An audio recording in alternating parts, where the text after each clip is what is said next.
पंजाब में आए दिन गोली चलने की घटनाएं हो रही हैं, कत्ल हो रहे हैं, फिरौती मांगी जा रही है। ऐसे में सवाल उठ रहे हैं कानून व्यवस्था के ऊपर। हमारे साथ special DGP law and order Arpit Shukla हैं। इनसे जानते हैं कि पंजाब में ये सारा कुछ हो क्यों रहा है और क्या क्या इसके एस्पेक्ट्स हैं। ऑर्गेनाइज्ड है, अनऑर्गेनाइज्ड है, कैसे हो रहे हैं।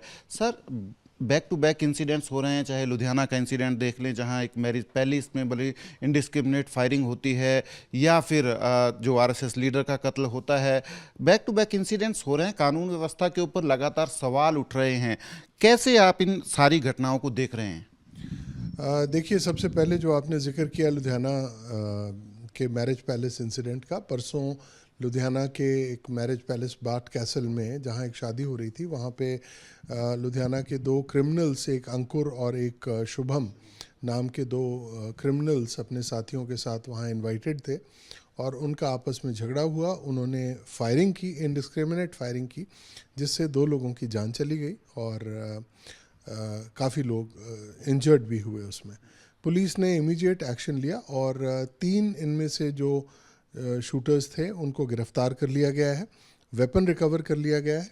और जो मैरिज पैलेस के ओनर और मैनेजमेंट है और जो इनके एसोसिएट्स हैं और जो गैंगस्टर्स, ये जो क्रिमिनल्स हैं, इनके खिलाफ 3 अलग अलग केस रजिस्टर किए गए हैं और इन पे कार्रवाई की जा रही है।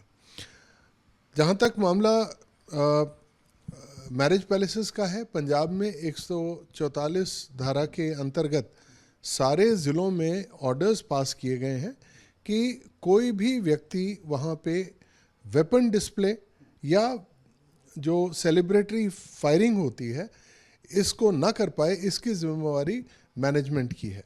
ये उस बात को वो यकीनी बनाएंगे कि कोई भी व्यक्ति वहाँ वेपन लेके ना आए और उसका डिस्प्ले ना करे।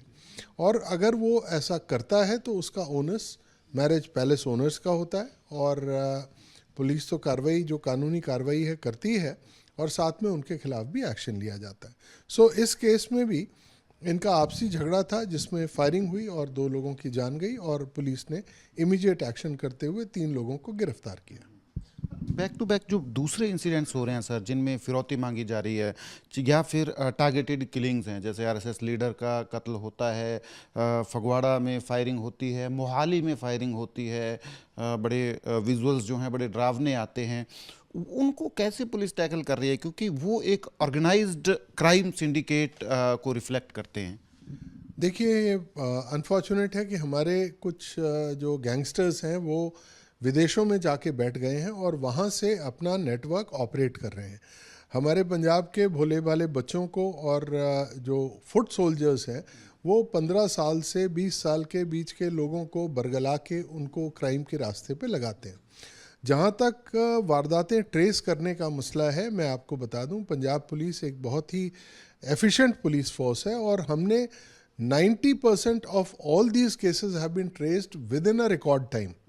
चाहे वो आरएसएस के लड़के की फायरिंग हो, आपको पता होगा उनके क्रिमिनल्स का पीछा करते करते जब हमने उन्हें अरेस्ट किया, उसके बाद एनकाउंटर हुआ जिसमें वो शूटर मारा गया। इस तरह पंजाब पुलिस का लगभग हर ज़िले में एक ऑर्गेनाइज्ड हमारा एक सेल बने हुए हैं जो स्पेशल ऑपरेशंस कर रहे हैं और इनके पीछे हम लगे हैं। साथ में हमारी कोशिश है कि जो हमारे यंगस्टर्स हैं उनको इस माहौल से दूर किया जाए। उस दृष्टि से भी हम काफ़ी काम कर रहे हैं। पंजाब अनफॉर्चुनेटली एक अंतर्राष्ट्रीय बॉर्डर पे स्थित राज्य है जिसके पड़ोस में हमारा एक एनिमी कंट्री है। पाकिस्तान और आईएसआई की लगातार कोशिश रहती है कि पंजाब को और हिंदुस्तान में डिस्टर्बेंस क्रिएट करे। और जैसा कि आपको पता होगा कि आजकल ड्रोन्स के ज़रिए बहुत सारा सामान पाकिस्तान से भेजा जा रहा है। आज से कुछ समय पहले खाली नारकोटिक्स पंजाब में भेजे जाते थे। अब जो नार्को स्मगलर्स हैं और जो हमारे टेररिस्ट मॉड्यूल्स हैं वो मिलके वेपन्स और एक्सप्लोसिव्स भी हिंदुस्तान में भेज रहे हैं, जिसका उदाहरण है कि इस साल अगर मैं डेटा और फिगर्स की बात करूं तो बॉर्डर पे हमारे तकरीबन 16 मॉड्यूल्स हमने बस्ट किए हैं जनवरी से लेके अब तक, जिसमें 126 टेररिस्ट और रेडिकल्स हमने अरेस्ट किए हैं। 180 के करीब रिवॉल्वर्स और पिस्टल्स जो पाकिस्तान से आए थे वो भी सीज़ किए गए हैं। उसके अलावा RDX, detonators, hand grenades, explosives बहुत मात्रा में हमें रिकवर हुए। बॉर्डर की जो हमारा 553 किलोमीटर का बॉर्डर है फ्रॉम फाजिलका टू पठानकोट, इसकी जो फर्स्ट लाइन ऑफ डिफेंस है वो BSF के पास है, और पंजाब पुलिस ने इन सारी चीज़ों के मद्देनज़र सेकेंड लाइन ऑफ डिफेंस को स्ट्रेंथन किया है। पंजाब सरकार की तरफ से हमें 40 करोड़ रुपए दिया गया है सॉरी, जिससे हम बॉर्डर के जो हमारे सेंसिटिव पॉइंट्स हैं वहाँ पे CCTV कैमरास 636 लोकेशंस पे CCTV कैमरास लगा रहे हैं। BSF के साथ हम कोऑर्डिनेटेड ऑपरेशंस करते हैं। पंजाब सरकार ने हमें एंटी ड्रोन सिस्टम्स प्रोवाइड किए हैं, जो हमारे कुछ डिप्लॉय हो चुके हैं, कुछ और बहुत जल्दी डिप्लॉय हो जाएंगे।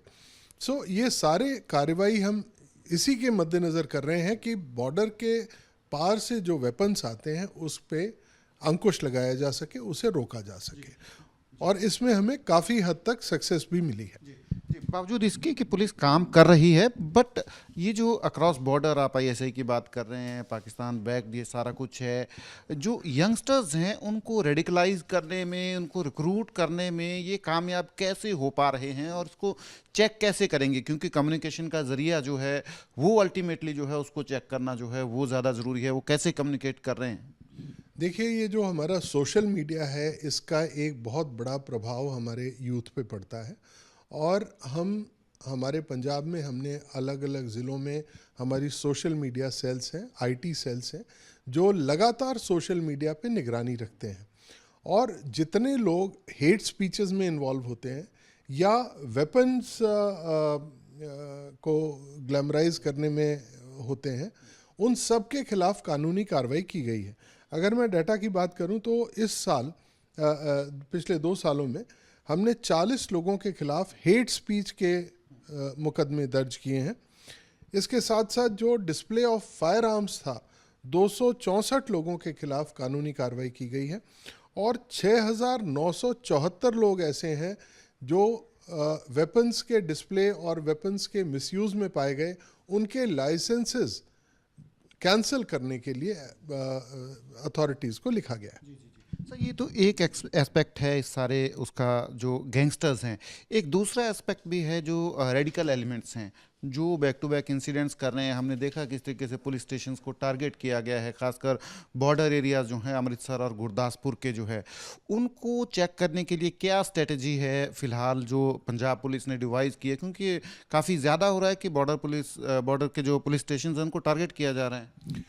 देखिए, जो भी टारगेटिंग हो रही है, अगर आप रिकॉर्ड की मैं बात करूं तो 95% से ज़्यादा केसेस जो पिछले अगस्त सितंबर से शुरू हुए थे, जितने केसेस हुए हैं, they have all been traced and the culprits have been brought to books.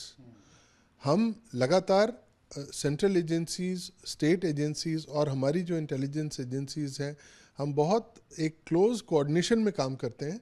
Special operations हमारे होते रहते हैं ताकि इन लोगों पे कंट्रोल किया जा सके। एक सवाल सर, MP हैं सुखजिंदर रंधावा, उन्होंने सवाल उठाया है, उन्होंने यूनियन होम मिनिस्टर को लेटर भी लिखा है कि तमाम केंद्रीय एजेंसियों की और पंजाब पुलिस की मीटिंग बुलाई जाए, जिस हिसाब से जो है पंजाब में कानून व्यवस्था की स्थिति जो है वो ख़राब है। तो आपको लगता है इस तरीके का जो है कोई स्पेसिफिक कोई मीटिंग की आवश्यकता है, या किस तरीके से आप देखते हैं उस लेटर? No comments please. मैंने आपको जो लॉ एंड ऑर्डर का सूरत हाल था मैंने आपसे साझा किया। Thank you.